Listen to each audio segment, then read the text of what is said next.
很多人在問今年 iPhone 18 Pro 到底會不會有黑色？那我們等一下會幫大家把這個消息一次整理清楚，包括為什麼可能有，為什麼可能沒有。那再來下一個 Neo 產品，我覺得這個很誇張。那最後我們也會分享一個關於賈博士非常偏執的一個小故事，我覺得非常的有趣，但是裡面其實又有另外的哲理。好，那我們直接開始吧。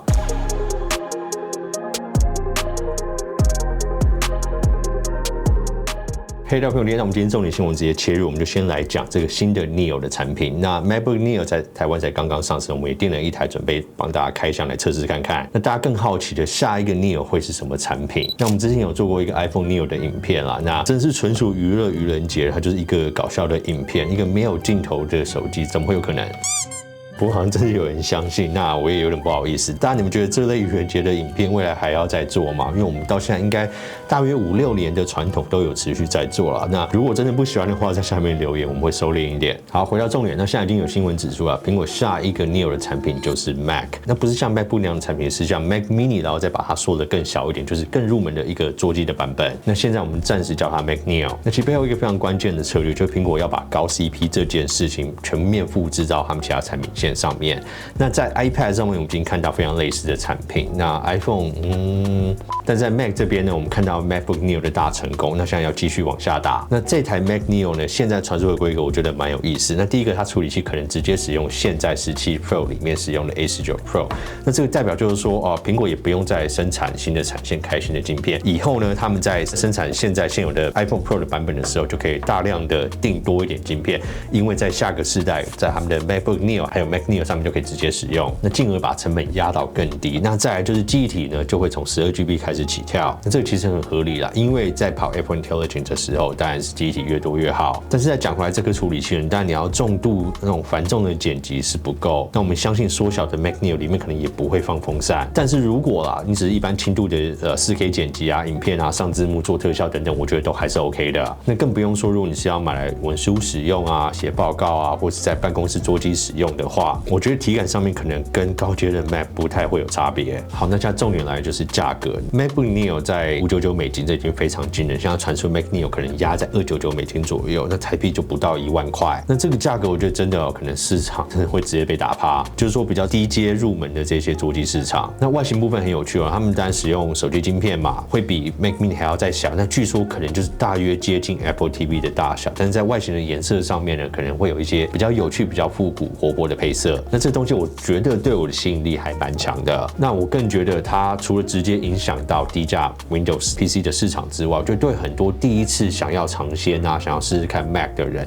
現在他入手的成本又更低。那試想看看，不到1萬塊吧，你家裡可能現在已經有在用桌機的人，或者說可能是父母的桌機，父母有電腦，螢幕都已經存在，滑鼠也已經有了，你只要買一個不到1萬塊的小電腦買回來，就可以嘗試使用你的 Mac。那甚至更簡單啊，以後家人用不同賬號也不用切來切去，就一人有一台專屬的電腦，1萬塊而已。那家裡4個人就4萬塊，每個人有一台自己的 Mac， 好像也蠻合理的。那如果是我拿來用的話，如果我现在接電視用 Apple TV， 如果我可以直接用一台不到1萬塊的 Mac 接電視，那裡面還有儲存空間，那可能操作上面稍微麻煩一點，但我覺得它實際使用上的用途或者它的泛用性會更廣。很多人你甚至買很多台串聯起來跑你的 AI 當伺服器，我覺得都超級合理。所以我覺得這個產品再推出的話，就是蘋果在家庭在進攻這一塊了，可能就是這個入門市場會有一個大爆發。那你們覺得呢？如果這個不到1萬塊的 Mac， 你們會有興趣入手嗎？或者你們現在可能已經有購買 MacBook Neo 的人，可以在下面留言分享。我講到折疊機的大螢幕啊，很多人應該都是買前生產力，買後玩手遊。iPhone Mini 的尺寸玩起來應該超爽。那最近我在玩一款讓我有點上癮，它也是一款超大型 IP， 全世界都有人在玩。那如果你也有興趣的話，現在就是最好入坑的時間，因為托我的專屬鏈接或是 QR Code 下載 Raid Shadow Legends 就有限時福利，免費獲得2位傳說英雄和1位超強力的史詩英雄，讓你開局打得超級輕鬆。那看到最後，我還會再給你獨家的兌換碼，還有秘密優惠，記得在下載後48小時內使用代碼。好了，馬上教你啦。如果入手這款遊戲要怎麼玩？那我個人建議是初始英雄跟我一樣選凱爾，因為它的範圍傷害還有毒傷在前期的效率最高，是絕對不會踩雷的選擇。一開始還有高等精靈的傳說英雄艾倫納利亞，他呢可以施加範圍毒素並立即引爆，造成巨額的傷害。只要在巨龍和末日之塔等 PVE 內容特別有效。那升到了15級還可以解鎖強力史詩英雄終極蓋拉克，它可以憑借着群體生命燃燒能力制霸戰場。場。那這邊我還可以再兌換另一個傳說英雄，那你就要記得要用我的連結或是 QR code 下載，自主兌換碼呢可以選擇一組來使用。那如果要講到我個人最推的傳說英雄，我覺得這邊是看個人喜好。如果你是喜歡這種速戰速決速度型的話，可以試試看拉澤瓦格。現在就點擊評論區的置頂留言，或是在資訊欄的最上方的連結下載。那或是直接掃描我們上面的 QR code， 記得下載後的48小時內要使用代碼。4個英雄裡面只可以選其中一個哦。那大家快點去下載試試看這款手遊大作吧。好，那下一個新聞就很多人在意的 iPhone 18 Pro 到底会不會有黑色？那我們整理非常多不同的消息來源，我們不單純講結論啦，現在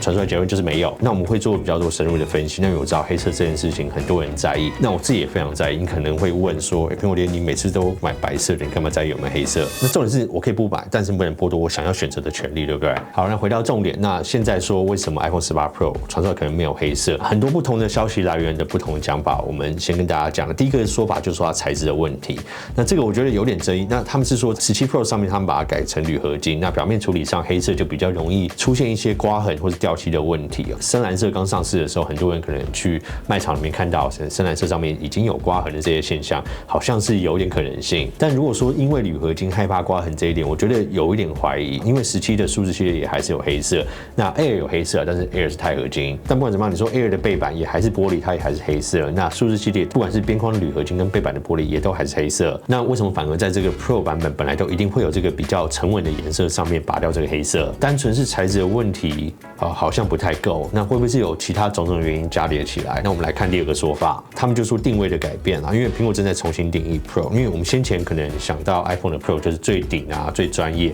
但是其實你去看它的銷量 ，Pro 系列在多年以來一直都是賣的最好的一款。所以某個方面來看，它在蘋果內部的定位，它已經是一個 iPhone 裡面最大眾的一個產品線。那當它變成一個很大众產品線的時候呢，我覺得它的策略就會有點改變。那它不會再走那種傳統，就是什麼黑白金再加一個特別色的這種方式，可能是讓它有更多空間，可以有一些色調跟着流行走。今年很有趣，他們不只是把黑色拿掉，那可能本來的这個基本色是黑白跟金嘛，金色有時候色調有點不太一樣，但是還會再多一個特別色，4個顏色。那這一次呢，不止黑色拿掉，本來的金色也拿掉，變成有2款特別色，一個藍色跟一個橘色。這個好處是什麼呢？就是在更多大眾人使用這個 Pro 系列版本上面，它每一年有2款特別色，然後用這種很跳很流行的色調來講的話，它的辨識度就更高。不管你今天是選橘色，那或者是藍色，那甚至是白色後面有這個傳統貼布，那它的辨識度就讓大家可以一眼看出来，這個就是今年新的 iPhone。那對比先前啦，其實就算他們每一年會有1款特別色，那其他3個顏色色調上面還有它設計上面沒有太大的更改的情況下，其實就算你拿新的 iPhone， 大家也看不太出來，除非你選的是當年那款特別色。但是這個情況又會變成說，那一年所有選特別色的人也是全部都變成要拿一樣顏色的手機。那為什麼辨識度這一點很重要呢？我們上支影片其實就有提到啊，蘋果在這次背後相機模組的更改，那今年18 Pro 可能在前面動態島把它縮得更小的更改，其實很多時候在它實用性上面沒有一個太大的差異，但是設計上面的辨識度最實質的回饋就是它的銷量會更好。那如果在色調上面也玩一樣的方式的話，加疊起來，我覺得讓它不用去特別保留黑色，讓它開放出空間，去讓它有更多顏色更流行的選擇，好像也有道理。那第3個說法，我覺得也是最有趣的一個，他們說是產品線的分級，因為現在傳出來嘛，今年18系列會有一個 Ultra 的推出，那 Ultra 它就是一個折疊機的版本，那不管怎麼樣，它裡面的性能如何它就會是一款最貴的 iPhone。那可能這個 Ultra 的推出呢，它要承接的就是以往 Pro 系列給人的這種高端啊、商業啊、商務的這種形象。那這種時候現在傳出來也是說，今年的這個 Ultra 的版本，它的色調也會走向先前 Pro 系列那種非常沉穩單調的顏色，重點就是商務跟穩重。那既然 Pro 系列現在是一個更大眾的產品，如果像今年底的這個產品線的發布直接沒有數字系列也沒有 Air， 那就是 Pro 跟 Ultra 的話，那可能就变成 Pro 取代先前數字系列跟 Air 這種比較活潑性質的這種產品線，它就是一個最大眾的產品。那想要沉穩商務的人就往 Ultra 的系列走，這個講法也不是沒有道理。那最後一個說法呢，也是跟材質有關係，但是講回到鈦合金，那這我們現在其實有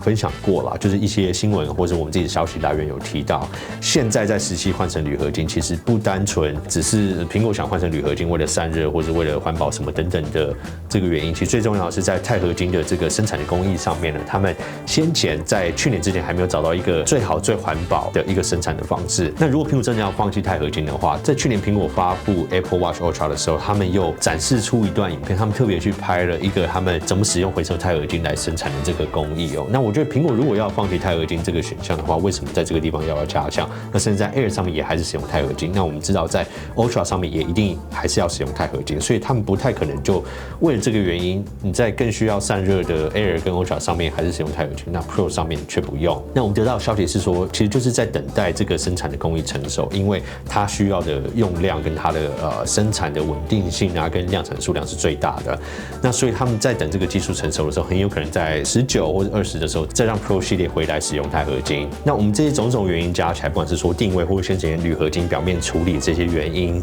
上黑色有刮痕什麼，反正總和加起來，很有可能每一個原因都有一點點因素讓他們去考慮說，現在先不要使用黑色，因為如果說黑色的這個上色處理方面讓它少刮痕，在鋁合金做這方面處理真的有點困難的話，那如果他們在 Pro 系列真的只是先暫時使用2年或者3年的鋁合金的話，為什麼要為了這個東西再去花更多的心思去處理？因為事後畢竟還是要換回鈦合金。所以這樣講起來啦，4種不同的講法，把它總合起來，我們不要單一的去看說一定是哪一個100%就是只有這個原因，或者100%只有哪個原因，每一個原因都是占了一點因素讓他們去做這樣的決定。那我覺得這樣總合起來分析起來的話，我覺得可能性是比較大的。好，那最後也是要問大家，如果今年 iPhone Pro 系列還是沒有黑色，你們怎麼看？你們會想買了嗎？像傳出來今年特別色可能是紅色那種暗紅色，我覺得看起來是蠻好看的，因為蘋果的調色大致上都不太會出錯。那有沒有可能我今年也會換成紅色？那至少他們還會再有多一個特別色。那個顏色你們希望是什麼顏色呢？可以在下面留言跟大家分享。好啦，那最後一則我們就來分享這個蘋果的小故事啊，因為現在這個蘋果知道的這本書推出了嘛，關於賈伯斯或是蘋果歷史以來的一些有趣的故事也被拿出來啊，跟大家再度的討論，或在書裡面有再次的提到。那我們今天講到就是在第一代 iPad 開發的時候，賈伯斯給他們的任務就是說，你要把一顆5GB 的這種小型的硬碟塞在一個只有撲克牌大小的機身裡面。那為了這件事情，在當初算是不可能的任務啦，因為當時的電池技術也沒有那麼進步嘛，把這些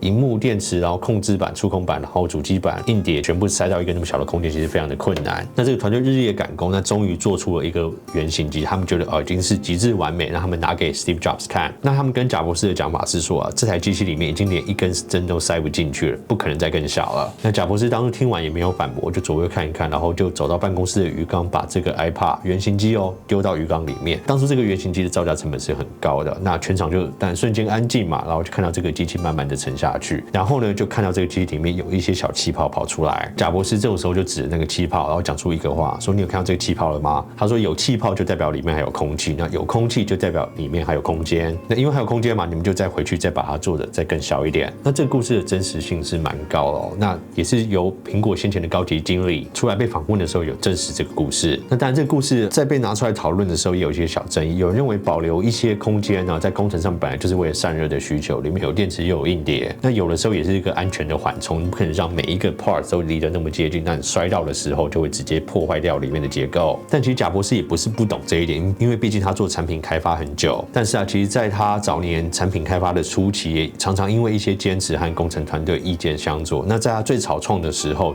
和另外一個 Steve， 其實他們有分享過一些故事哦，就是賈伯斯喜歡一直去踩別人的底線。那當然這不是因為個人情緒的因素，那就是因為他是一個非常偏執的完美主義者。那也確實很多時候在他的堅持下面，也真的做出了更好的產品。所以 iPad 事件可能就是他的一致的風格，他不喜歡聽到什麼事情是不可能的這件事情。這個其實我記得郭台銘也有分享過，當初在生產 iPhone 的時候，賈伯斯好像也對他說我做了非常類似的事情，這非常有趣。那所以這可能就是賈伯斯跟我們這種一般人的差別。當我們就覺得不可能的時候，他還是可以在氣泡裡面找出更多的空間，把它做得更完美。那這也是我常常在講的，如果他還在世，不管蘋果現在推出的 Vision Pro 是什麼方向，只要這個產品有要推出來，在他們的這個計劃裡面，它推出的時程一定會更早，而且它的整體體積一定會縮得比現在更小。因為我覺得它的偏執跟堅持，常常就是推動整個產業它的技術去進步的一個原因。OK， 好，那你們對這個故事的看法是什麼呢？那你們是果粉的話，應該也聽過蠻多類似，就是他對產品設計或者對一些小細節偏執的這些看法。那你們有什麼想分享的，也可以在下面留言。OK， 好，那我們今天影片就先到這邊，我是蘋果爹，我們下次見，拜。